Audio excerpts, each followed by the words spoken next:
सभी समस्त सम्मानित पदाधिकारीगण, आदरणीय मंच, देवियों और सज्जनों, ना करो यार हल्ला, शांत रहो।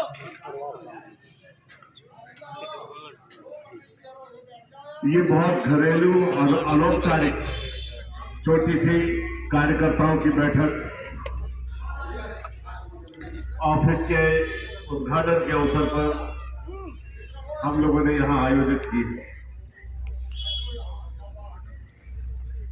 जब चुनाव का अंतिम बाजार यहां पर होगा,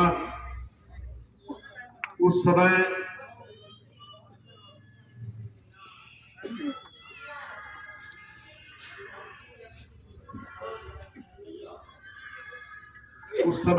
हम लोग एक बहुत बड़ी सभा का यहां पर आयोजन करेंगे। जो भी तारीख होगी, आप सब लोगों से सलाह करके दफ्तर में बैठ के। अनिल तिवारी जी ने विस्तार पूर्वक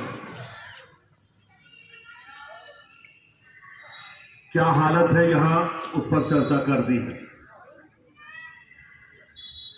आप जानते हैं कि पिछले चुनाव में मध्य प्रदेश में कांग्रेस की सरकार बनी थी और यहां से भारतीय जनता पार्टी के प्रत्याशी चुनाव जीत गए थे। एक बड़े बहुमत से जनता ने उन पर विश्वास किया था।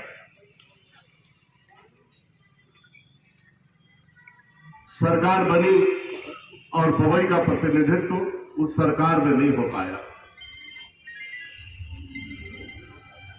और ऐसा घटनाक्रम हुआ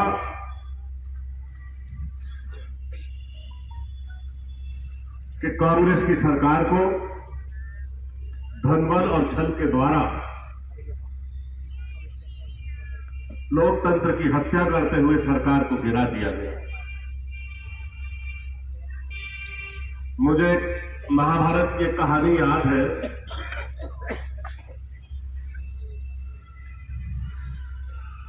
युधिष्ठिर महाराज के मामा राजा शल्य हुआ करते थे। बहुत विशाल सेना उनके पास थी, पर अपने विचित्र स्वभाव के लिए वो बड़े विख्यात थे। जब महाभारत का युद्ध शुरू होने लगा तो राजा शल्य अपनी विशाल सेना लेकर पांडवों के पक्ष में युद्ध करने के लिए चले। दुर्योधन को पता लगा कि राजा शल्य अपनी चतुरंगड़ी सेना लेकर चले आ रहे हैं। दुर्योधन उनके स्वभाव को जानता था। उसने अपने अनुचर और परिकर बुलाए, मंत्री बुलाए और रास्ते में एक विशाल शिविर लगवा दिया। जब राजा शल्य की सेना वहां पर आई तो वहां पर उसको रुकवा दिया। नाना प्रकार के भोग विलास, खान पान, नृत्य, गीत, मदिरा, तमाम चीजें वहां पर रख दी गई और उस भोग विलास, मदिरा, नृत्य, गीत में राजा शल्य की सेना और राजा शल्य मंत्र मुग्ध हो गए और मग्न हो गए। और दूसरे दिन उनको रवाना होना था युद्ध भूमि पर कुरुक्षेत्र में, लेकिन 7 दिन वहीं रुके रहे। 7वें दिन जब उन्होंने आज्ञा मांगी कि हमें जाना है, तो वहां पर जो परिकर थे उन्होंने प्रार्थना की कि महाराज हमारा थोड़ा और आतिथ्य ग्रहण करिए, थोड़े और दिन यहां रुकिए। राजा शल्य को यह प्रस्ताव बहुत आकर्षक लगा और वो और 7 दिन वहां रुक गए। फिर से वही मदिरापान, नृत्य, गीत, नाना प्रकार के खाद्य पदार्थ परोस दिए गए और राजा शल्य और उसकी सेना वहां पर उत्सव मनाती रही। जब 15वें दिन वो जाने लगे तो उन्होंने जो आयोजक थे उनको बुलाया राजा शल्य ने और उनसे कहा कि महाराज युधिष्ठिर को और अर्जुन को हमारी ओर से अनुग्रह भाव, अहोभाव प्रकट करना, उन्हें धन्यवाद देना कि उन्होंने हमारे लिए इतने अभूतपूर्व व्यवस्था का आयोजन किया। ऐसा आतिथ्य हमने अपने जीवन में कभी नहीं ग्रहण किया जैसा इन्होंने इंतजाम किया। तो वहां पर जो परिकर थे उन्होंने कहा, क्षमा करें महाराज, ये इंतजाम तो दुर्योधन की तरफ से हुआ है। कहने लगे, क्या बात कर रहे हैं? दुर्योधन ने हमारा इतना ध्यान रखा, ऐसा स्वागत, ऐसा आतिथ्य सत्कार जो हमने कभी नहीं देखा, दुर्योधन ने किया। तो उन्होंने मंत्रिमंडल की वहीं पर बैठक बुलाई और ये निर्णय ले लिया कि हम महाभारत की लड़ाई में दुर्योधन की तरफ से युद्ध करेंगे। और ऐसा दुर्योग बना कि वो दुर्योधन की सेना में चले गए महाभारत की लड़ाई में और सेना सहित मारे गए। मध्य प्रदेश की राजनीति में ज्योतिरादित्य सिंधिया ने ऐसे ही किया। आने वाले समय में इस मध्य प्रदेश की जो कुरुभूमि है उसमें राजा शल्य है। मेरे शब्द आप याद रखना। जिस तरह से वो भारतीय जनता पार्टी में घुटन और बेचैनी महसूस कर रहे हैं और जिस तरह से उनको दरकिनार किया गया है, धीरे धीरे वो अनुभव करने लगे हैं कि उन्होंने राजनीतिक जीवन का बहुत गलत और दोषपूर्ण फैसला ले लिया जो उनके हित में नहीं रहेगा। बहरहाल समय बीत गया, फिर से मध्य प्रदेश में एक नई रणभूमि तैयार है लोकतांत्रिक महापर्व की। हम लोग तैयार हैं चुनाव लड़ने के लिए और चुनाव शुरू हो चुका। अब सबसे महत्वपूर्ण बात यह है कि चुनाव किस आधार पर दोनों राजनीतिक दल लड़े। मुझे ऐसा लगता है कि इस लोकतंत्र के पर्व में जो शासन करने वाले लोग हैं उन्हें अपनी उपलब्धियां जनता के बीच में बताना चाहिए और उन्हें कहना चाहिए जनता से कि हमें इस आधार पर आपका वोट चाहिए। और जो प्रतिपक्ष के नेता हैं, अपोजिशन पार्टी है, उन्हें ये बताना चाहिए कि सरकार किस तरह से जनसेवा के व्रत में असफल हुई है और किस तरह से सत्ता और शासन का दुरुपयोग हुआ है जो नहीं होना चाहिए था। और अगर उनके हाथ में शासन आता है तो भविष्य का रोड मैप उनका क्या है, जनता के लिए वो क्या करेंगे। ये दो बातें होना चाहिए। लेकिन आप देखो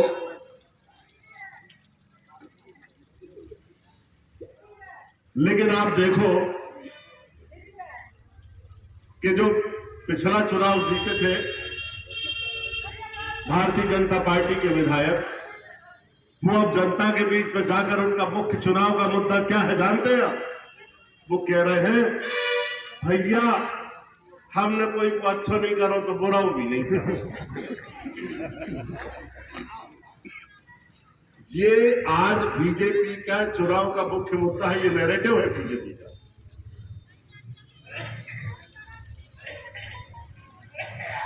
साथ में ये भी कह रहे हैं भैया हमने कोई को अच्छा नहीं करो, साथ में ये भी कह रहे हैं। तब तो यही कहेंगे ना किसी का बुरा नहीं किया। अरे भाई, आप खुद कह रहे हो किसी का हमने अच्छा नहीं किया, किसी का बुरा नहीं किया, तो आप जनता के बीच में जो आपकी परफॉर्मेंस है, जो गवर्नेंस है, जो आपकी उपलब्धियां हैं, उसका क्या बखान करोगे? 25-24 हजार वोट से हम चुनाव हारे थे। प्रहलाद मोदी को, जनता को ऐसा लगा कि ये हमारे जैसा आदमी है, ग्रामीण पृष्ठभूमि का है, किसान है, सरल है, विनम्र है, हमारे लिए काम करेगा। लेकिन जैसे जैसे समय बीतता गया वैसे वैसे जनता के मन में निराशा हुई कि हमसे गलती हुई, ये सत्य है। और आज 5 साल बीतने के बाद हर गांव में आप कहीं भी चले जाए, हम लोगों से पूछते हैं, भैया आपके विधायक जी आपके गांव में आए? कहते हैं नहीं आए। हम पूछते हैं आपके सांसद जी आपके गांव में आए? बोलते भैया नहीं आए। इसके पहले जो सांसद थे नागेंद्र सिंह, वो कभी आपके गांव में आए? बोले नहीं आए। इसके पहले जितेंद्र सिंह बुंदेला लोकसभा के सदस्य थे, कभी आपको उनके दर्शन हुए? कहने लगे नहीं हुए। जब आपके बीच में नहीं आना है, आपसे संवाद नहीं करना है, आपकी समस्याएं नहीं सुननी है, आपसे कोई विमर्श नहीं करना है, आपसे उन्हें कोई मतलब नहीं है, तो क्या ऐसे जनप्रतिनिधि आपको बनाना? जिनको आपसे कोई मतलब ही नहीं है। अब क्या हालत है मध्य प्रदेश की आप जानिए। जब गांव में हम लोग पिछले 3.5 साल से निरंतर दौरा कर रहे हैं, गांव में गांव तो सबसे पहले लोग कहते हैं कि 4 महीने का राशन नहीं मिला और 1 महीने दिया और 3 महीने के अंगूठे लगवाए। बोलो सच है या नहीं है? सच है, सही है। सार्वजनिक वितरण प्रणाली जिस तरह से पीडीएस सिस्टम चकनाचूर हुआ है पूरे पन्ना जिले में, और जिस तरह का उसको लेकर करप्शन हुआ है, कल्पना नहीं की जा सकती कि इस तरह से जो अनिवार्य उपभोक्ता सामग्री आम और गरीब आदमी तक पहुंचानी है, उसका जो दुरुपयोग करने वाले लोग हैं वो कितने अमानवीय लोग हैं, कितने हृदयहीन लोग हैं, और कितने ऐसे लोग हैं जो ऐसे सेक्टर में भी करप्शन करते हैं। कल्पना करो आप। फिर कहा बिजली, तो कहा ऐसा है भैया कि केबल सब खराब है, 10 साल से केबल ही खराब है, और मकड़ी के जाल जैसा गांव के ऊपर बिछा हुआ है। 1-1, 2-2, 4-4 किलोमीटर तक से किसान अपने पैसे से तार लगाता है और अपनी मोटर तक ले जाता है। ये सच है या नहीं है बताइए? एक तरफ किसान तार लगाता है और रात में वो तार चुराने वाला गैर सक्रिय हो जाता है। बोलो ये सच है? सच है। कितने पशु, गाय, भैंस, आदमी बिजली के करंट से मरे हैं, आप कल्पना नहीं कर सकते। आए दिन घटनाएं होती, आए दिन दुर्घटनाएं होती। आप राशन नहीं देते जनता को, आप बिजली नहीं देते जनता को, और आप नारा क्या देते हैं कि जाति के नाम पर इकट्ठे हो जाओ। जब बिजली गायब होती है तो उससे तो सभी जाति के लोग प्रभावित होते हैं, चाहे ब्राह्मण हो, ठाकुर हो, धोती हो, छत्री हो, जैन हो, सबके लिए अंधेरा होता। तब जातिवाद कहां चला जाता? जब राशन 4-4 महीने नहीं बंटता है तो वो तो सभी जाति के लोगों को नहीं मिलता, चाहे किसी भी जाति का हो। तब आपका जाति का नारा कहां चला जाता? बताइए। कार्यालयों में जब अधिकारी आपके मान सम्मान को दरकिनार रखते हुए, मान सम्मान तो दूर, कुत्तों के साथ भी ऐसा व्यवहार नहीं होता जैसा हमारे कार्यालयों में आम जनता के साथ अधिकारी और कर्मचारी व्यवहार करते हैं। और जब नामांतरण के लिए 15,000 रुपए लिए जाते हैं कि नहीं लिए जाते हैं, तब जाति का नारा लगाने वाले लोग कहां चले जाते हैं? कहां चले जाते हैं? पता ही नहीं चलता। कहना आगे कि जिन जाति के लोगों ने हमें वोट दिया है उनका फ्री में नामांतरण करें, बाकी लोगों से रिश्वत लें। जब अव्यवस्था फैलती है, जब मिस गवर्नेंस होता है, तो उसका प्रभाव पूरे समाज पर पड़ता है, सभी जाति और वर्ग पर उसका प्रभाव पड़ता है कि नहीं पड़ता? स्कूल में जाओ, एक स्कूल में गए, हमने एक शिक्षक पढ़ा रहे थे, उनसे पूछा कि भैया ये कौन सी क्लास लगी है? कहने लगे ये फिजिक्स की क्लास है, फिजिक्स साइंस। तो हमने पूछा कि आप कहां तक पढ़े हैं? तो उन्होंने कहा हम एमए पास हैं।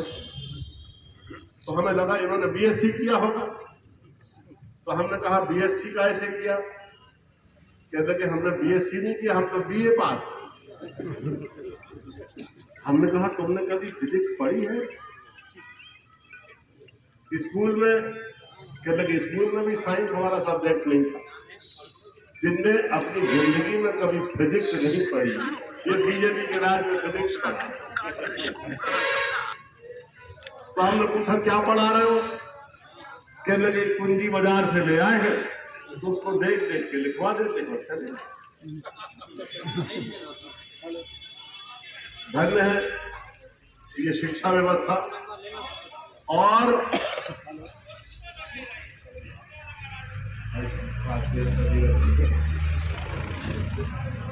और ऐसे सैकड़ों स्कूल हैं जिसमें केवल एक ही शिक्षक, और वो अगर 30 त्योहार शादी ब्याह में चला जाए तो स्कूल ही नहीं लगता, बंद है।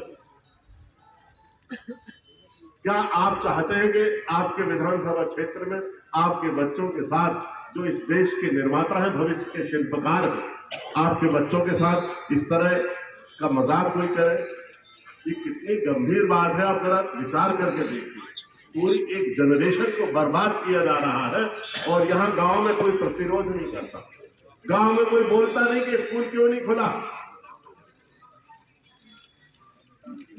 कोई आवाज नहीं उठाता। अब चले जाओ अस्पताल में, एक अस्पताल है यहाँ पहाड़ के पास, सिहारन, देखिए यार एक तुम लोग अस्पताल, कितनी सुंदर बिल्डिंग बनी है।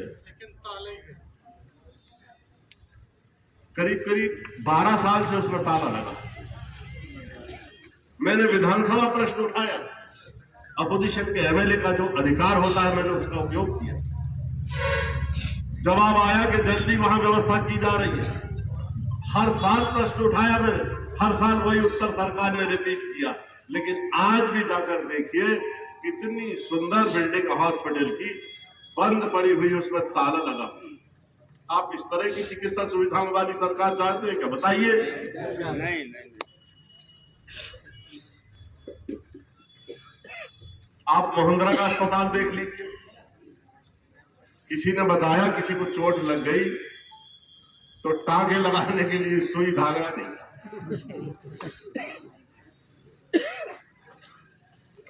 डॉक्टर नहीं, पर्याप्त स्टाफ नहीं, 2.5-3 लाख महिलाओं के बीच में महिला डॉक्टर नहीं। इस तरह की प्रॉब्लम हमारी माता और बहनों को आती है। आप सोचिए किस त्रासदी से हमारा क्षेत्र और जनता गुजरती है। न शिक्षा की व्यवस्था, न स्वास्थ्य की व्यवस्था, न बिजली का ठीक से वितरण, न खाद्य का ठीक से वितरण। पुलिस थानों का क्या हाल? आदमी पुलिस थाने में फरियादी रिपोर्ट करने जाने से डरता कि भैया न्याय तो छोड़ो, कहीं हमारे 2 डंडे न मार दो। पता नहीं क्या भाषा बोले, क्या व्यवहार करे। कोई संरक्षण नहीं, कोई सम्मान नहीं फरियादी का, कोई न्याय नहीं। क्या इस तरह के थाने और इस तरह की पुलिसिंग आप चाहते हैं? इस तरह की पुलिस व्यवस्था चाहते हैं? नहीं चाहते। तहसीली में क्या होता? गरीबी रेखा में नाम जोड़ने के 10,000 का रेट फिक्स है कि नहीं? यार ये कैसी सरकार है जिसमें गरीब आदमी को गरीब सिद्ध करने के लिए 10,000 रुपया चाहिए? अरे 10,000 रुपये होते तो गरीबी क्यों होता भाई? 1,20,000 की कुटीर गांव में बनती। कितने पैसे लगते हैं कुटीर में रिश्वत के? किसी से 10, किसी से 20, किसी से 15, जैसा पकड़ में आ जाए। लगते कि नहीं लगते? ईमानदारी से बताओ। चलिए 1,20,000 में से 10,000 चले गए, 1,10,000 बचे। अब हमें ये बताइए कि रेत कितनी महंगी हो गई? 6,500 आपको जो जान लेता है कि इससे रिश्वत नहीं मिलेगी तो उसका आवाज ही कैसे करवा? ईंट कितनी महंगी हो गई? लोहा कितना महंगा हो गया? मजदूरी कितनी महंगी हो गई? 1,20,000 में आज की तारीख में कोई घर बना सकता? हमने रायपुरा क्षेत्र में हमने सोचा सबसे ज्यादा शौचालय बनाए, ये दावा कर रही बीजेपी। हमने कहा जरा देखा जाए शौचालय कैसे बने, ध्यान से सुनिए। तो हम शौचालय विजिट करने गए। जब शौचालय देखने गए तो हमने देखा कि शौचालयों में तो कंडा और भूसा भरा। इस तरह की शासन की योजनाओं का क्रियान्वयन जिसमें कोई दृष्टि ना हो, कोई गुणवत्ता ना हो, कोई ईमान धर्म ना हो, क्या इस तरह से सरकारें चलाई जाती? बताइए आप। याद करो, आप लोगों की भूलने की आदत है, और इसलिए इस भूलने की आदत के कारण जब भी इस देश में चुनाव होता है तो जो तत्कालीन भावनात्मक मुद्दे हैं, जाति के मुद्दे हैं, क्षेत्र के मुद्दे हैं, धार्मिक मुद्दे हैं, इनके द्वारा आपकी आंखों में धूल झोंककर जीवन को स्पर्श करते हुई समस्याओं से ध्यान हटाने की कोशिश राजनीतिक दल करते हैं कि नहीं करते? भूख, अज्ञान, अशिक्षा जैसे गंभीर सवाल किसी भी चुनाव में मुख्य मुद्दे होना चाहिए। रोजगार मुद्दा होना चाहिए कि नहीं होना चाहिए? हमारा जो इंफ्रास्ट्रक्चर है, हमारी जो आधारभूत संरचना है, वो मुख्य मुद्दा होना चाहिए कि नहीं होना चाहिए? मुख्य मुद्दा क्या है? तुम याद रखो भैया, ध्यान रखो। तुम ब्राह्मण हो, और सुनो, ब्राह्मण में भी तुम सरजू पारी हो, तुम सनाट हो भैया। तुम 36 के ठाकुर हो और तुम 3 के ठाकुर हो भैया। तुम लोधी हो, तुम कुशवाहा हो। यार, इस तरह से इस देश में चुनाव लड़े जाएंगे क्या? ये कोई तमीज है इस देश में लोकतंत्र में जनप्रतिनिधि चुनने की? ये कोई विषय है जो कल्टीवेट हो रहे हैं? आपका विधायक कम से कम 4 लोगों में जब बैठे, ये बहुत बड़ा विधानसभा क्षेत्र है और क्षेत्रफल में तो कई लोकसभा क्षेत्र छोटे हैं। यहाँ साधारण आदमी तो चुनाव में पोलिंग बूथों तक नहीं जा सकता। इतना बड़ा विधानसभा क्षेत्र है, इसका क्षेत्रफल इतना बड़ा है। और जो रायपुरा वाला इलाका है, जो मानव संसाधन की स्टैटिस्टिकल सर्वे ऑफ इंडिया की रिपोर्ट है, उसमें ये भारत का सबसे गरीब इलाका है हिंदुस्तान का। ऐसे इलाके में अगर इस तरह से परफॉर्मेंस होगी, इस तरह से गवर्नेंस होगी, इस तरह से सरकारें चलेगी, तो क्या आम आदमी को कभी हम ऊपर उठा पाएंगे, न्याय कर पाएंगे उसके साथ? ये तो हो गई तमाम बातें जिसके आप स्वयं भुक्त भोगी। लेकिन जो मैं कह रहा था, भूल जाते। याद करो कोरोना का वो समय, लॉकडाउन का वो समय याद करो, जब शहरों में, गांव में, कस्बों में केवल कुत्ते चलते हुए दिखाई देते थे। ऐसा लगता था कि पूरा कस्बा, पूरा शहर एक कब्रिस्तान है, एक मरघटा। इतना कठिन समय जनता के बीच में था। और उस समय जो हमारे क्षेत्र के प्रवासी मजदूर बेचारे रोजगार की तलाश में, रोटी खाने के लिए बड़े बड़े शहरों में जो माइग्रेट करते हैं, काम करते हैं, कि 4-6 महीने वहां काम करें फिर अपने गांव लौट आए, 4-6 महीने वहां काम करें फिर अपने गांव लौट आए।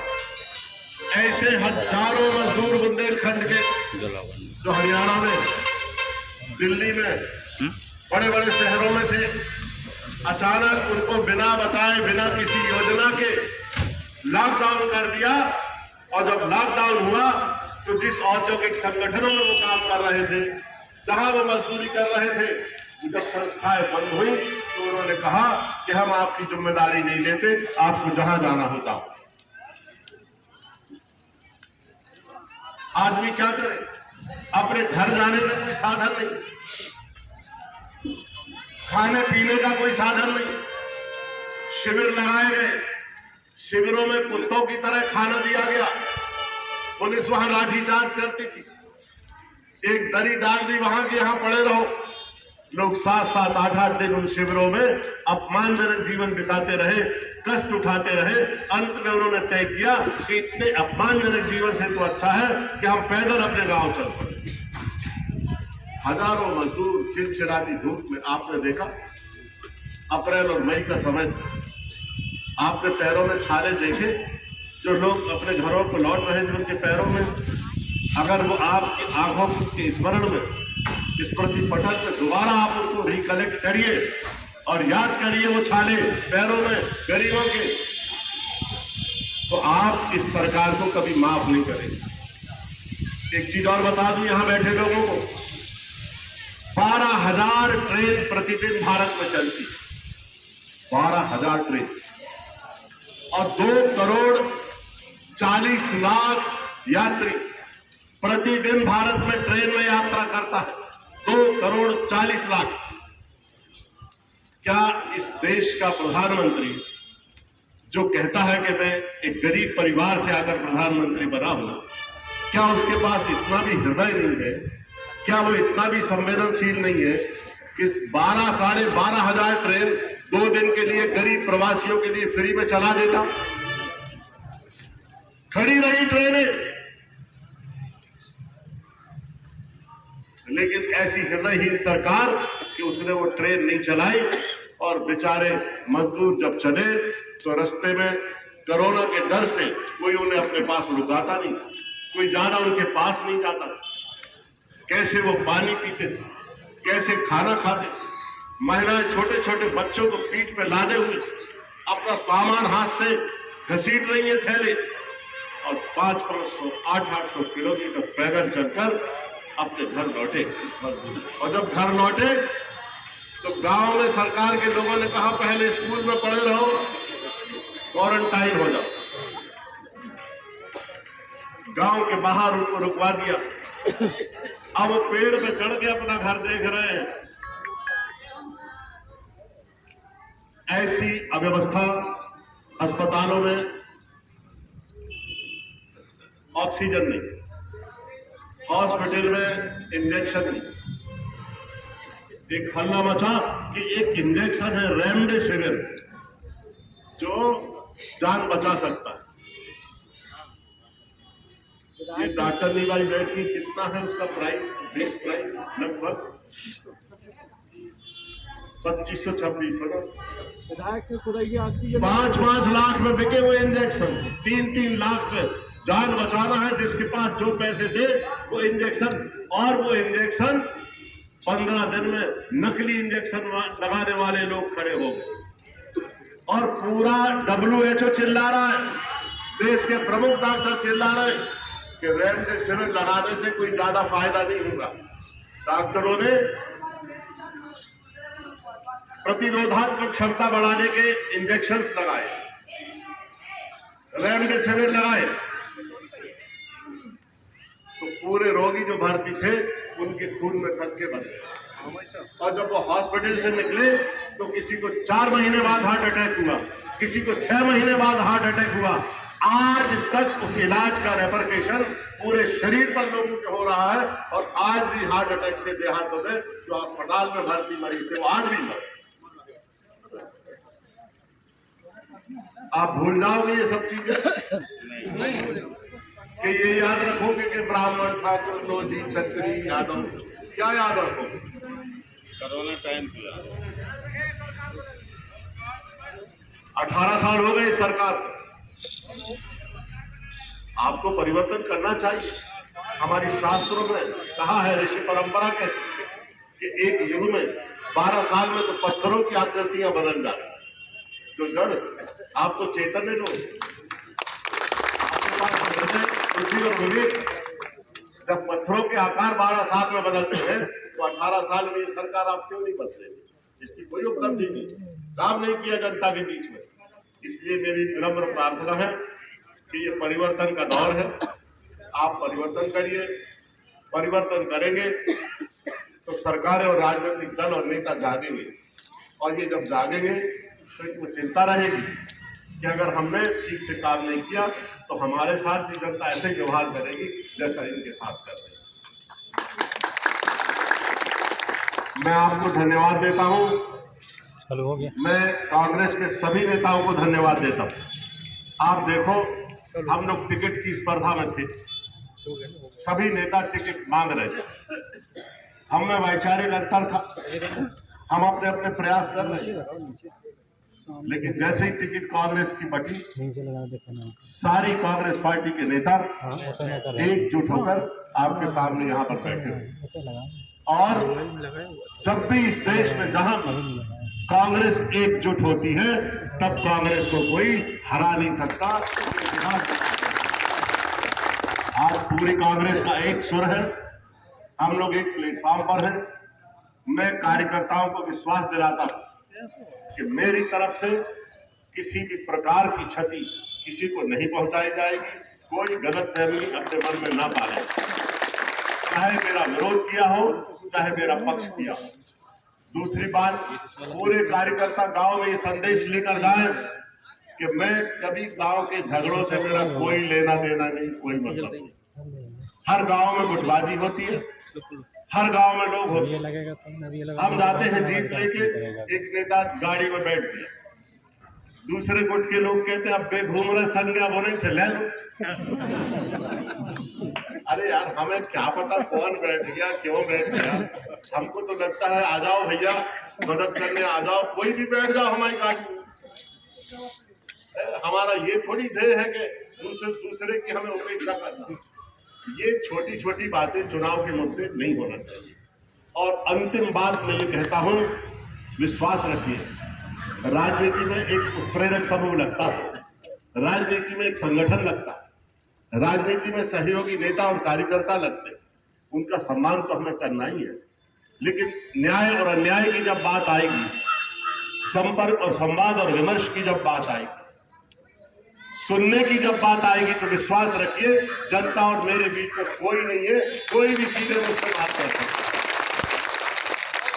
बहुत बहुत धन्यवाद देता हूं इस छोटी सी और बहुत अल्प समय में आयोजित बैठक में हमारे कार्यकर्ता सब लोग यहाँ पर आए। आपका आभारी हूँ, आपको धन्यवाद देता हूँ और आपसे अपील करता हूँ कि बहुत छोटे से समय का बहुत शॉर्ट